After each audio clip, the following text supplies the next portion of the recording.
Thanks for watching. Don't forget to like, comment, share and subscribe to. اور پھر حضور صلی اللہ علیہ وآلہ وسلم نے فرمایا کہ لوگوں یہ کس کا ہاتھ ہے؟ عرض کیا آپ کا ہاتھ ہے۔ فرمایا سمجھو کہ یہ عثمان کا ہاتھ ہے۔ تو حضور کے دائیں ہاتھ کو اللہ نے اپنا ہاتھ کہا اور حضور نے اپنے ہاتھ کو عثمان کا ہاتھ کہا۔ یہ اس لیے کیا گیا تھا کہ پہلا قرآن جو لکھا جانے والا تھا وہ عثمان غنی کے ہاتھ سے لکھا جانے والا تھا۔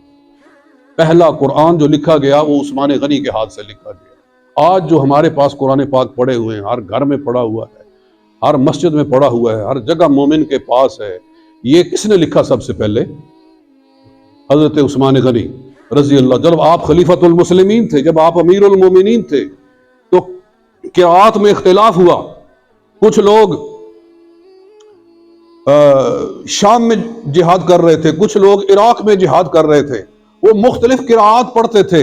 ڈر ہوا کہ کہیں مسلمان بھی اپنی کتاب میں اسی طرح نہ لڑنے لگے جس طرح کہ پہلے لوگ اپنی کتابوں میں لڑتے تھے، تو ان سب کو ایک تحریر پر جمع کیا جائے۔ تو حضرت عثمان غنی رضی اللہ تعالیٰ عنہ نے ان ساری تحریروں کو منگوایا۔ یہ ابو بکر صدیق اور عمر فاروق کا کارنامہ ہے کہ جتنی تحریریں تھیں اس رسول اللہ کے زمانے میں قرآن لکھا جاتا تھا۔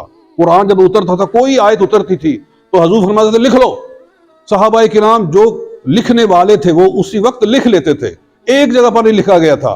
کوئی حضرت علی نے آیت لکھی، کوئی حضرت عمر نے لکھی، کوئی حضرت زید نے لکھی، کوئی حضرت امیر معاویہ نے لکھی، مختلف صحابہ کرام نے لکھی تھی اور ان کے پاس وہ موجود تھی۔ ہر صحابی کے پاس یا مختلف صحابہ کرام کے پاس قرآن کی مختلف آیتیں لکھی ہوئی موجود تھی جو حضور کے سامنے لکھی گئی تھی، لیکن ایک جگہ موجود نہیں تھی، پورے مدینہ طیبہ کے اندر بکھری ہوئی تھی۔ حضرت ابو بکر صدیق نے اپنی خلافت میں یہ کام کیا تھا کہ دو دو گواہیوں کے ساتھ ان ساری تحریروں کو اکٹھا کر کے ایک تھیلے میں ڈال کے اس کو بند کیا اور اس پر سیل لگائی اور کہا گیا ھذا ھو القرآن، یہ ہے سارا قرآن۔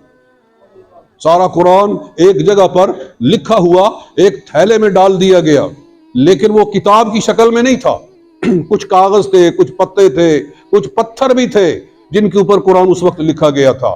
ان سارے پتھروں، ان سارے کاغذوں اور ان سارے پتوں کو سامنے رکھ کے حضرت عثمان چونکہ خود بھی حافظ قرآن تھے اور کئی ہزاروں حافظ تھے، سب کو زبانی یاد تھا، لیکن خطرہ یہ تھا کہ یہ حافظ اگر دنیا سے اٹھ گئے تو بعد میں قرآن لوگوں تک کیسے پہنچے گا؟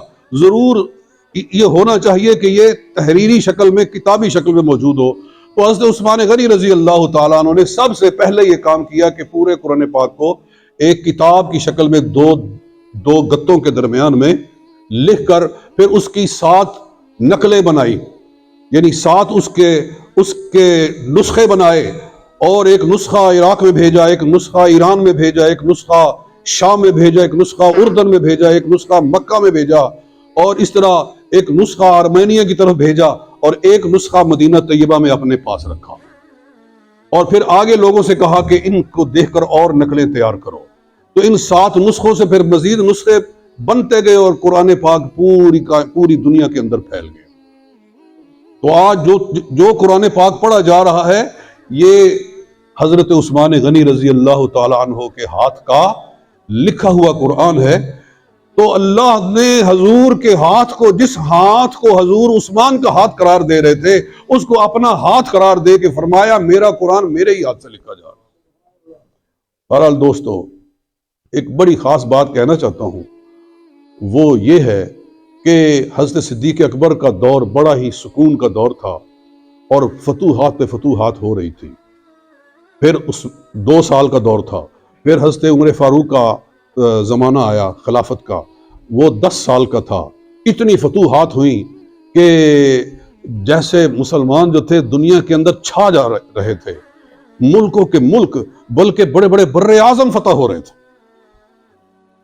اور پھر عثمان غنی کا دور آیا، 12 سال آپ نے حکومت فرمائی۔ پہلے 10 سال اسی طرح کے تھے جس طرح کے عمر فاروق کے تھے، فتوحات کی کثرت ہو رہی تھی، اسلام پھیلتا چلا جا رہا تھا، لیکن آخری 2 سالوں میں ایسے فتنے اٹھے، ایسے فتنے پیدا ہوئے کہ مسلمان آپس میں لڑ پڑے۔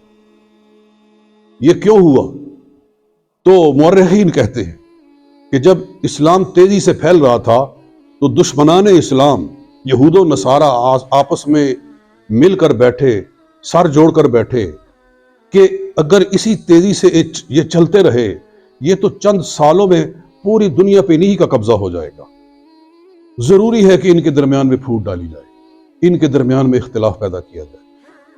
چنانچہ ایک شخص تھا عبداللہ بن سبا، کیا نام؟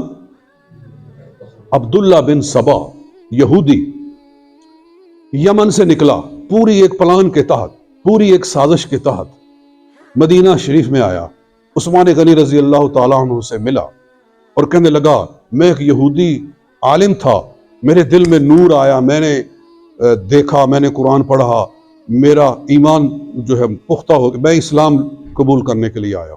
آپ نے اس کو کلمہ پڑھایا اور اس کو بڑا قرب عطا فرمایا، آپ اس سے بڑی محبت فرماتے ہیں، بڑا پیار کرتے ہیں کہ دیکھو اپنا وطن چھوڑ کے آیا ہے اسلام کی خاطر، اور وہ پلان کے تحت آیا تھا۔ چند دن وہ خاموش رہا، اس کے بعد اس نے لوگوں کو حدیثیں بیان کرنا شروع کر دی جو حضور نے حضرت علی کی فضیلت میں، امام حسن، امام حسین، اہل بیت، جناب خاتون جنت، یعنی اہل بیت کی فضیلت میں جو حدیثیں ہیں وہ لوگوں کو سنانی شروع کی، صرف حدیثیں۔ لوگ بڑے خوش ہوتے تھے کہ دیکھو اتنا یہ خوش نصیب ہے کہ مسلمان ہوا ہے اور اتنا علم ہے اس کے پاس کہ اہل بیت کے فضائل بیان کرتا ہے۔ لوگ اس کے گرویدہ ہوئے، لوگ اس سے محبت کرنے لگے، اس نے اپنا ماحول بنا لیا، اس نے اپنی گراؤنڈ بنا لی۔ گراؤنڈ بنانے کے بعد اگلا ٹیکہ اس نے جو پہلا گمراہی کا لگایا، اس نے کہا کہ اس امت میں حضور صلی اللہ علیہ وسلم کے بعد سب سے افضل علی ہے، سب سے افضل حضرت علی ہے، حالانکہ امت اس پر متفق تھی کہ رسول اللہ صلی اللہ علیہ وسلم کے بعد اس امت میں سب سے افضل ہستی حضرت صدیق اکبر ہے۔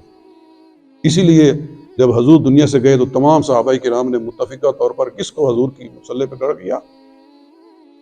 حضرت صدیق اکبر رضی اللہ تعالیٰ، اور خود حضور اپنے مصلی پہ ان کو کھڑا کر کے گئے تھے، صرف بیعت نہیں ہوئی تھی۔ جب حضور دنیا سے گئے تو پھر سارے صحابہ کرام نے ان کے ہاتھ پر بیعت بھی کی، خود حضرت علی نے بھی بیعت کی، تمام مہاجرین نے، تمام انصار نے، تمام اہل بیت نے ان کو متفقہ طور پر اپنا امام اور پیشوا بنایا تھا۔ تو ان کے افضل ہونے میں کوئی اختلاف نہیں تھا، اور آج بھی پورے اہل سنت اس بات پر متفق ہیں کہ رسول اللہ صلی اللہ علیہ وسلم کے بعد اس امت میں سب سے افضل ہستی کون ہے؟ بولو، حضرت صدیق اکبر رضی اللہ تعالیٰ عنہ۔ اس شخص نے جو کہ ایک پلان کے تحت آیا تھا، اس نے سب سے پہلا یہ انجیکشن لگایا گمراہی کا کہ حضرت علی سب سے افضل ہے۔ یہ بات کچھ لوگوں کو ہضم ہو گئی تو پھر اس نے دوسرا ٹیکہ لگایا، اس نے دوسرا انجیکشن یہ دیا کہ جب وہ افضل تھے تو یہ دوسرے لوگ کیوں قابض ہو گئے؟ جو افضل تھا اس کو چھوڑ کے دوسرے لوگوں نے کیوں کنٹرول حاصل کر لیا؟ ابو بکر و عمر و عثمان یہ کیسے خلیفہ بنے؟ ان کا کیا حق تھا؟ حق تو وہ اس کا تھا جو سب سے افضل ہے۔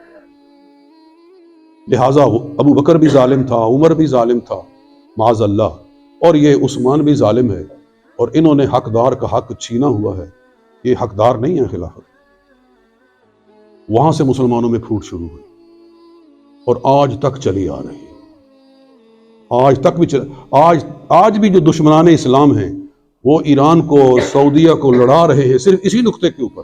مسلمانوں کے جو دو گروہ بن گئے، اسی اختلاف کو ہوا دے کر آج بھی دشمنان اسلام، آج بھی جو سب سے بڑا میں اس کو کیا کہوں کہ وہ گیا ہے اور اس نے جا کر یہی باتیں کہی ہیں کہ ایران تم پر غالب آ رہا ہے، اگر وہ طاقتور ہو گیا تو تمہیں یہ ہو جائے گا، تمہیں وہ ہو جائے گا۔